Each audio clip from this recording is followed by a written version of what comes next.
January, the game time temperature in Minnesota for the wild card playoff between the Seahawks and the Vikings was -6 degrees. The wind chill reached -25. It was the third coldest game in NFL history. So imagine my surprise as I watched an 88-year-old man walk out for the coin toss in short sleeves. That man, of course, was Minnesota's Hall of Fame coach, Bud Grant. What's up, Car Family? This is a video response for Bronx Bombers, who's formerly known as Jeter02. He's having a 200 subscriber giveaway, and what he wanted was to see your favorite card. Now, I don't know if this is my favorite card, but it's definitely one of my favorite cards, and I'm sure you're all getting sick of seeing the Mickey Mantle autograph, so I wanted to show something different. And this is my Bud Grant autograph. And it's in my opinion, Bud Grant is the greatest Viking of all time. He was the Viking head coach from 1967 through 1983, and again in 1985. So take a closer look. Here's the autograph here, nicely signed, with the Hall of Fame bust on a Hall of Fame postcard. He was a class of 1994. So I feel like not very many people know much about Bud Grant, and so I wanted to give a little bit of a biography of him, because he was a fascinating man. So Bud Grant was born Harry Peter Grant Jr. Save them comments, Pepino man. He was born May 20th, 1927 in Superior, Wisconsin to Harry Peter Sr. and Bernice Grant. His mother called him Buddy Boy, which is where he got his nickname Bud. As a child, he was diagnosed with polio, and a doctor suggested that he play baseball to strengthen his weak leg muscles. Well, evidently it worked, because he was cured of his polio and he was quite the athlete. He lettered in football, baseball, and basketball at Superior Central High in Superior. He graduated in 1945 and immediately enlisted in the Navy. Now, he didn't serve overseas, but he was at a naval training facility in Illinois. And while there, he played football under future Hall of Fame coach Paul Brown.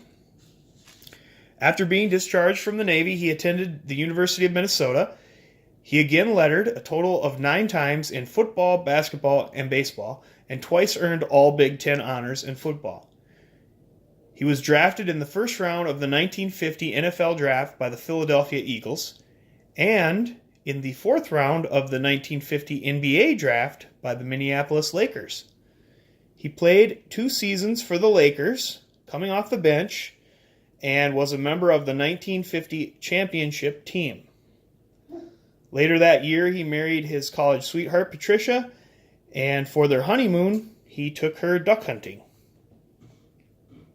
Then in 1951, he became the only man ever to play in both the NBA and the NFL. His first season with the Eagles, he played defensive end and led the team in sacks. In his second season, he switched to wide receiver and finished second in the NFL for receiving yards in 1952. 997 yards on 56 catches and 7 touchdowns. Now, this is back when they had, I believe, 12-game seasons at this time. So that's pretty good. After the 1952 season, he refused to sign his contract with the Eagles, and thus making him pro football's first free agent. He opted to sign with the Winnipeg Blue Bombers of the CFL, as they offered him more money. So he played 4 seasons for the Blue Bombers at offensive end and was named an All-Star 3 of those seasons. He led the Western Conference in pass receptions 3 times and receiving yards twice. He still holds a CFL record of 5 interceptions in a playoff game, which he did in 1953. In 1957, at the age of 29, he became the youngest head coach in CFL history. He coached the Blue Bombers for 10 seasons, appeared in 6 Grey Cups, which is the Canadian equivalent to the Super Bowl, of which his team won 4 championships. He was CFL Coach of the Year in 1965.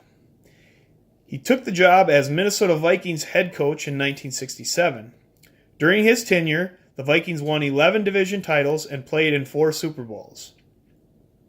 His 260 combined wins as a head coach in the CFL and NFL is 4th all-time behind Don Shula, George Halas, and Bill Belichick.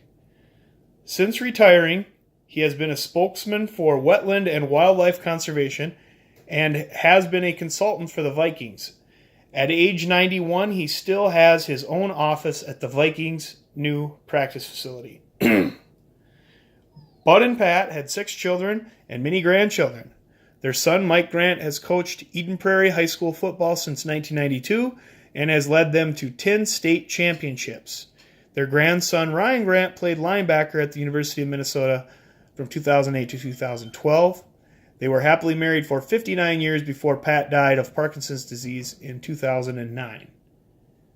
And after their honeymoon, she never went duck hunting again. So that is my spiel on Bud Grant.